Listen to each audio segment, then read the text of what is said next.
نماز کے ذریعے اللہ سے ڈائریکٹ مانگنے کا ذریعہ مل گیا۔ جس وقت نماز کا حکم نازل ہوا، اقیم الصلاۃ کہ نماز قائم کرو، تو اس وقت جو ہے صحابہ اکرام خوش ہوئے ہو اور یہ کہا ہو کہ ہمیں جو ہے اللہ سے ڈائریکٹ مانگنے کا ذریعہ مل گیا، اب ہمیں کسی اور سے کہنے کی ضرورت نہیں ہے۔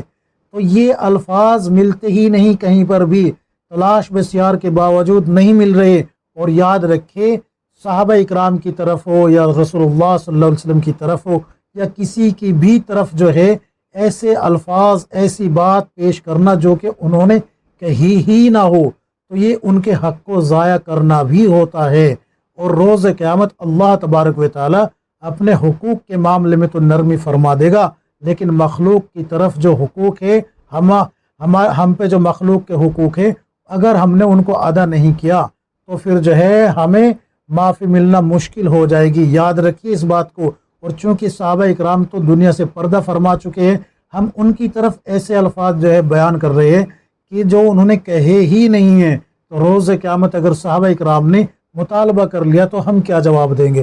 لہٰذا اس کو صحابہ اکرام کی طرف منسوب کر کے بھی بیان نہ کیا جائے اور رسول اللہ صلی اللہ علیہ وسلم کی طرف بھی منسوب نہ کیا جائے۔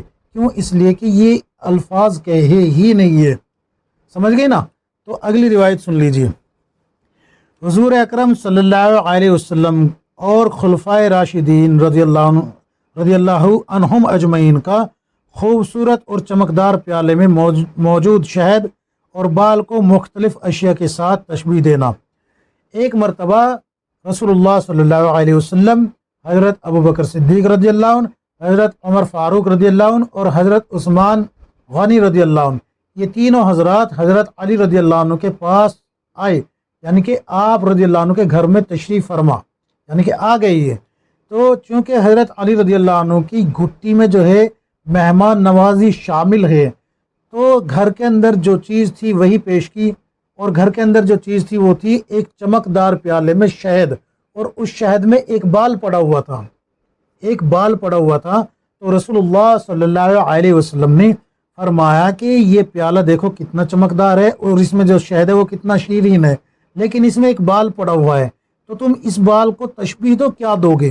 تو حضرت ابوبکر صدیق رضی اللہ عنہ نے وہ پیالہ لیا اور دیکھ کر اس کو کہنے لگے، یا رسول اللہ صلی اللہ علیہ وسلم، میرے نزدیک مومین کا دل اس تشت، یعنی کہ جو پیالہ ہے نا، اس تشت سے زیادہ روشن اور چمکدار ہے، اور اس کے دل میں جو ایمان ہے وہ شہد سے زیادہ شیرین ہے، لیکن ایمان کو موت تک حفاظت کر کے لے جانا بال سے زیادہ باریک ہے۔ یہ حضرت ابوبکر صدیق رضی اللہ عنہ کہہ رہے ہیں۔